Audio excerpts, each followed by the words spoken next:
नंदुरबारमधल्या सारंगखेडा घोडे बाजारात 4 दिवसात तब्बल 175 अधिक घोड्यांची विक्री झाल्याची नोंद आहे आणि यातून जवळपास 85 लाखांची उलाढाल झाल्याचं समोर येत आहे। बाजार सध्या तेजीत आहे आणि या ठिकाणी आता ज्या काही स्पर्धा होणार आहे त्या चेतक फेस्टिवलमधल्या अश्वसौंदर्य स्पर्धा असेल, अश्वनृत्य स्पर्धा असेल, रेस असेल, या स्पर्धांसाठी उंच महागडे अतिशय महागडे उंच जातीचे घोडे या ठिकाणी दाखल होण्यास सुरुवात झालेली आहे। आपण माझ्या मागे बघू शकतो हा तुफान ब्लडलाईनचा घोडा आहे। जवळपास 68 इंचाची हाईट आहे आणि अतिशय देखणा आणि सुंदर हा घोडा असून दुदंत म्हणजे दुदंत म्हणतात त्याला, 2 दात आहे याला। या जातीचा हा सगळा घोडा आहे आणि जवळपास असे अनेक घोडे घेऊन स्टड फार्म मालक या ठिकाणी दाखल झालेले। आपल्यासोबत मध्य प्रदेशमधले राजेंद्र यादव आहेत।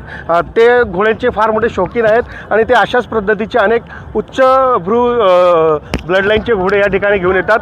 काय त्यांना जाणून घेऊया, काय महत्त्व है घोड़ाना। ये जो ब्लड लाइन रहती घोड़े की, ये क्या रहती है और कैसा होता है? हर पशु में जो ब्लड लाइन होती है अलग अलग, जैसा हॉर्स में ब्लड लाइन होती है।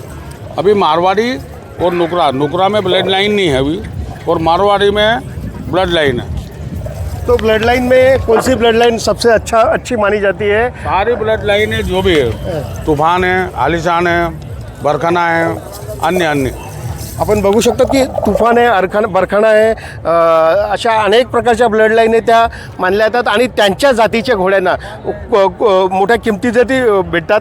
आता आपण आपल्या मागचा जो घोडा आहे त्याचं काय वैशिष्ट्य आहे, त्याची खानपान कशी असते यांना विचारूया। आप रखरखाव कैसे रखते हैं घोड़े का? रखरखाव में पानी जो होता है इसका पिलाने का पानी फिल्टर होना, साफ पानी जितना घोड़ा पिएगा इतना स्वस्थ रहेगा। बाकी चोकर और भूसा, गेहूँ का भूसा या चने का भूसा साफ धो के और इसको खिलाया जाता है। कुछ अलग कुछ ऐसी कोशिश रहती है, अलग दूध वगैरह कुछ? गाय का दूध देते हैं। गाय का दूध में पानी इतना भी नहीं होना। कितना लीटर देते रोज का? वो बच्चे को 2-2 लीटर, 4 लीटर और बड़े को 10 लीटर तक। आपण बघू शकतात की घोड्यांची काळजी ही अतिशय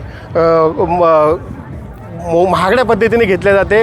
रोज घोड्यांना गाईचं दूध पाजलं जातं, त्यांचा रखरखाव चांगला ठेवला जातो, त्यांना चना असेल किंवा तांदळाचा भुसा असेल तो खाऊ घातला जातो आणि यातूनच त्यांना खास मालिश करणारे, त्यांची साफसफाई करणारे, त्यांचे राखरखाव ठेवणारे, त्यांचे जे काही गृहस्थ असतात ते देखील नेमले जातात आणि यातूनच हे आलिशान घोडे आता नंदुरबारच्या चेतक फेस्टिवलमध्ये येण्यास सुरुवात झालेली आहे। पुढच्या 2-4 दिवसात अशाच पद्धतीचे महागडे घोडे या ठिकाणी पाहायला अश्वशौकीनांना मिळणार आहे।